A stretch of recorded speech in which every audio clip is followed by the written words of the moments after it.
नमस्कार, आप देख रहे हैं यूपी न्यूज 24/7 और मैं हूं आपके साथ ज्योतिका। आइए रुक करते हैं कुछ बड़ी खबरों की ओर। सीएम योगी आदित्यनाथ ने स्टूडेंट से कहा कि पढ़ाई के साथ ही साथियों, बड़ों, माता पिता और गुरुजनों के प्रति भी सम्मान का भाव होना चाहिए। समाज और राष्ट्र के प्रति भी जवाबदेही का भाव होना चाहिए। उन्होंने कहा कि राजकीय या सामाजिक संपत्ति किसी व्यक्ति की नहीं, समाज की होती है। इसको नुकसान पहुंचाने वालों को टोकिए, कमज़ोर पड़िए। तो आजकल मोबाइल फ़ोन का ज़माना है, वीडियो बनाकर वायरल करिए। ऐसे लोगों के पोस्टर लगाने व वसूली का काम हम करेंगे।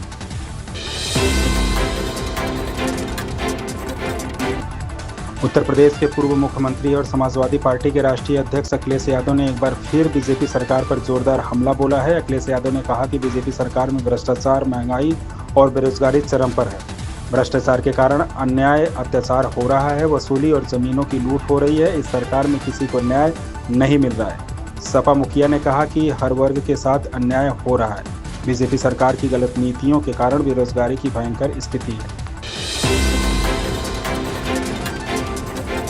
अहमदाबाद में एयर इंडिया के विमान हादसे पर गृहमंत्री अमित शाह के बयान से विवाद हो गया है। कांग्रेस ने उनके बयान को असंवेदनशील बताया है। विमान में आग लगने और यात्रियों की मौत पर शाह ने कहा था कि यह एक दुर्घटना है और दुर्घटनाओं को कोई नहीं रोक सकता। इस बयान पर कांग्रेस नेताओं ने कड़ी प्रतिक्रिया दी है। उन्होंने सरकार की जवाबदेही पर सवाल उठाए हैं। बता दें कि इस हादसे में 241 से ज़्यादा मौतें हुई हैं।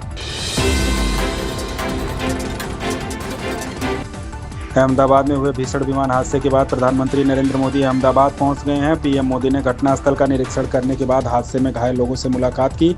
गुजरात के अहमदाबाद में हुए भीषण प्लेन क्रैश में 265 लोगों की मौत की बात सामने आ रही है।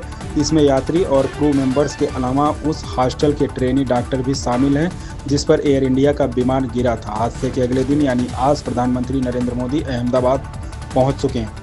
उनके साथ गुजरात के मुख्यमंत्री भूपेंद्र पटेल और केंद्रीय उड्डयन मंत्री राम मोहन नायडू भी हैं।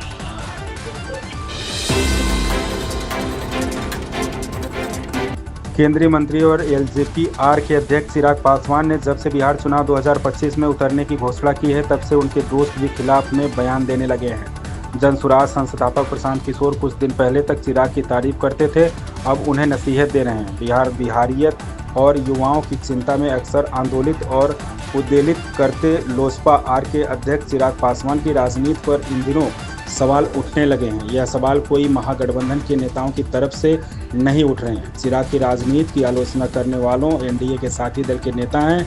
साथ ही आलोचना पर जनसुराज के नायक प्रशांत किशोर भी उतर आए हैं, जो अक्सर चिराग की राजनीति की बड़ाई करते आए हैं।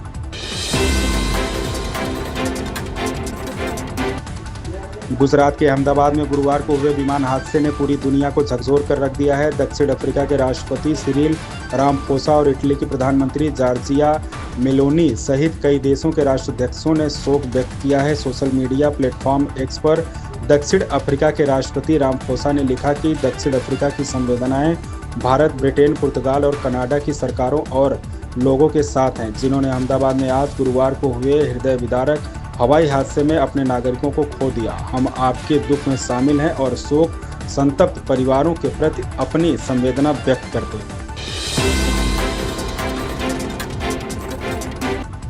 गुरुवार को अहमदाबाद से उड़ान भरने के तुरंत बाद एयर इंडिया की फ्लाइट AI 171 दुर्घटनाग्रस्त हो गई। इस हादसे में गुजरात के पूर्व मुख्यमंत्री विजय रूपाणी की भी मौत हो गई। एयर इंडिया का यह विमान अहमदाबाद से लंदन जा रहा था और इसमें 242 यात्री सवार थे।